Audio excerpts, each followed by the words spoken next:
धरना भटकना पड़े, चार चार पांच पांच दिन वेस्ट न करने पड़े, इसके लिए हमने एक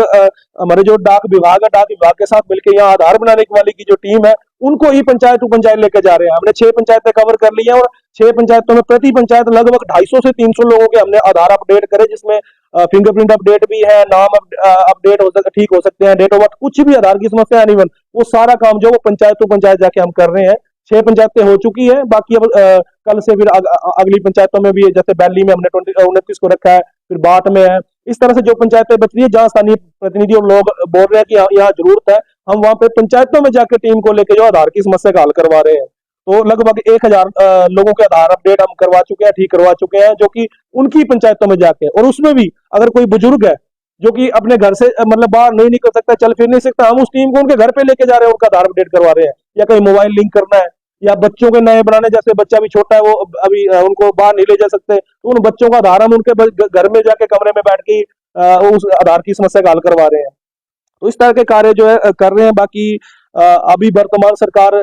मैं फिर यही बात कह रहा हूँ कि आज जो रवैया सरकार का है, बिल्कुल बदले की भावना से कार्य कर रही है। मैं ये हकीकत ये आप सब लोगों को कह रहा हूँ, उनके आप लोग सब लोगों के माध्यम से मैं कह रहा हूँ कि सरकार, विधायक जी तो अपनी तरफ से प्रयास करते हैं, लेकिन सरकार ऊपर ऐसी बैठी है कि मतलब कुछ इस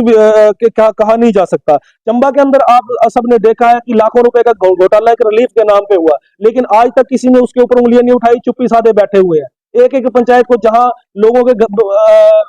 एक व्यक्ति का कहीं घर गिरा था, मुझे खुद इतना टॉर्चर किया गया कि मतलब क्या बोले कि हमारी बेइज्जती होगी जी, आपने ये शब्द क्यों बोले कि बंदे का घर ढह गया। वहां पे उन लोगों ने मुझे टॉर्चर करना शुरू किया। लेकिन एक ही पंचायत को अगर कहीं 70-70 लाख रुपए जाता है, वहां पे किसी को बोलने की हिम्मत नहीं होती है। और वहां पे कितना मतलब नुकसान हुआ है, वो वहां पे जाके कोई देखे। जहां पे बंदर नहीं जाते, उस रास्ते को बनाने के लिए रिपेयरिंग के लिए 2.5 लाख रुपए जा रहा है। तो ये सब देखने वाली, और रिलीफ के नाम पे सबसे कोई अदर बस्ट होता, किसी अदर फंड का होता, तो अफसोस भी नहीं था। जहां आपदा की बात कर रहे हैं कि आपदा आपदा आई है, और आपदा के नाम पे आप लाखों रुपए जो है एक एक पंचायत पे इतना कर रहे हैं, तो ये बहुत बड़ा मतलब घोटाला मैं इसको नाम दे सकता हूँ। जहां व्यवस्था परिवर्तन का नारा जो दे रहे थे, लेकिन व्यवस्था परिवर्तन ऐसा हुआ कि शायद अब तक के इतिहास में ऐसा नहीं हुआ होगा। हिमाचल प्रदेश में पहले भी सरकारें रही है, चाहे एक सरकार रही हो दूसरी रही हो, लेकिन ऐसा दौर कभी नहीं देखा जो आज हम लोगों को देखने को मिल रहा है। और जैसे मैं फिर कह रहा हूं कि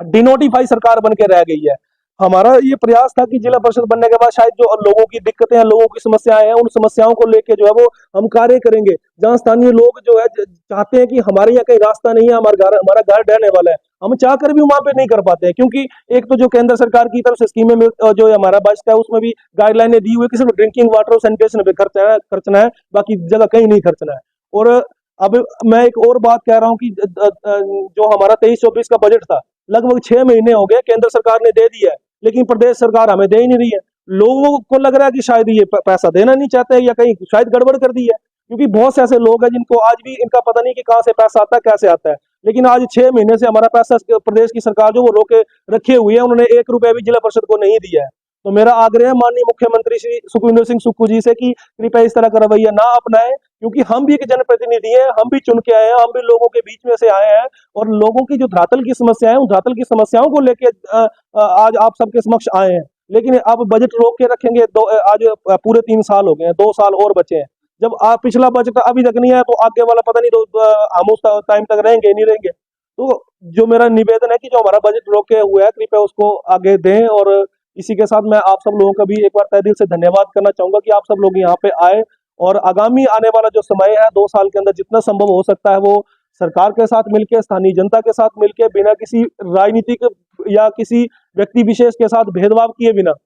हमने प्रयास किया कि पिछले 3 सालों के अंदर कोई भी एक ऐसा व्यक्ति नहीं है जो ये बोल दे कि हमने किसी का मोबाइल कॉल की या कॉल नहीं उठाया हो, या कहीं किसी ऑफिस में बुलाया हो, वो हम वहां पे पहुंचे ना हो। अपनी तरफ से जितना बेस्ट हो सकता था, हमने बेस्ट देने का प्रयास किया है। बाकी जहां उंगलियां उठाने वाले हैं वो तो उठाते रहेंगे। हमारा प्रयास है कि ईमानदारी से एक स्वयंसेवी के रूप में जिस तरह से हमने पहले कार्य किया, आगे भी करते रहे। तो एक बार फिर से मैं धन्यवाद करना चाहूंगा आप सब लोगों की, आप सब लोग यहाँ आए इतने कम समय में,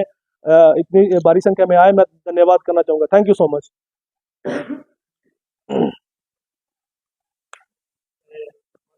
जी सर।